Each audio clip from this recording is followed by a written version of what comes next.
All right, gonna go over a quick little review of the front end for the Formula R1, Formula F1. So a couple things have changed. This camber plate now has, instead of having it where you would have a flathead screw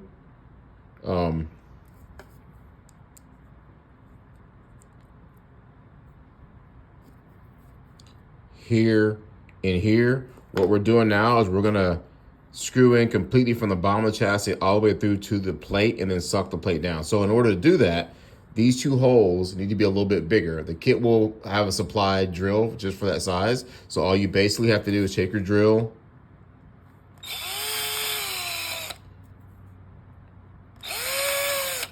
and that's it. Once you've done that, you'll be able to take, it'll be 8mm. You'll have two of those. They will go in through the bottom of the chassis, which I don't have on here right now. Actually, I guess I could do that. There you go. All right, so we'll have your chassis, plate, your screw will go all the way through now. See how that pokes through? When it pokes through, you will now screw that directly into your plate, like so.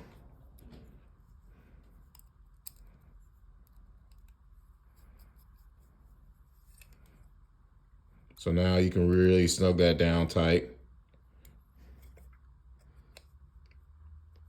Much better.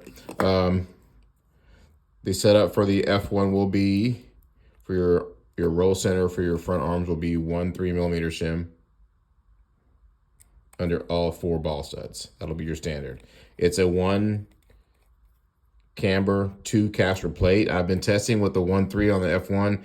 It really doesn't make a difference. But if, for instance, you think you want to run the 1.3, I would suggest buying an extra set of arms, and you'll have one set of arms that don't have this type of assembly for now. Eventually, I'll change it, all of them, but for now, they're not going to be that way. And I'll do that.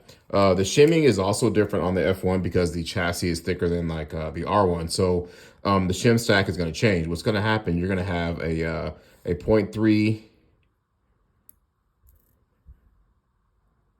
and a 0.2 on the bottom now.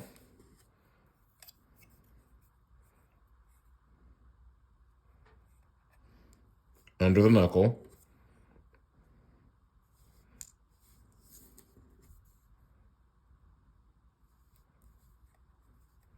Then you replace your knuckle on.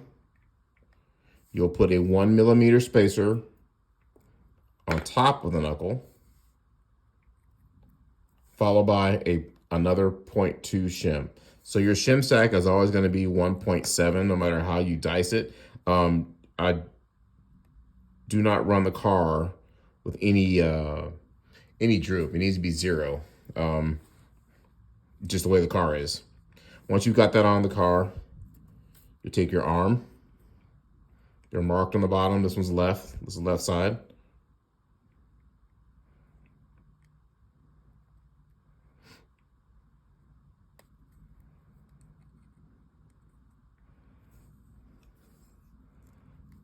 I would probably suggest putting a little bit of lube on all the ball joints and everywhere just when you're first putting the car. Okay, so now you got your arm on there. Oops, put that around there. Okay, looks like so. You're gonna take your spring perch, your spring, another spring perch. All right, and then what you'll do after that, you will install your clip. Here's a clip tool. And you'll basically take your clip on top of it, you'll push it in, and that'll be your assembly.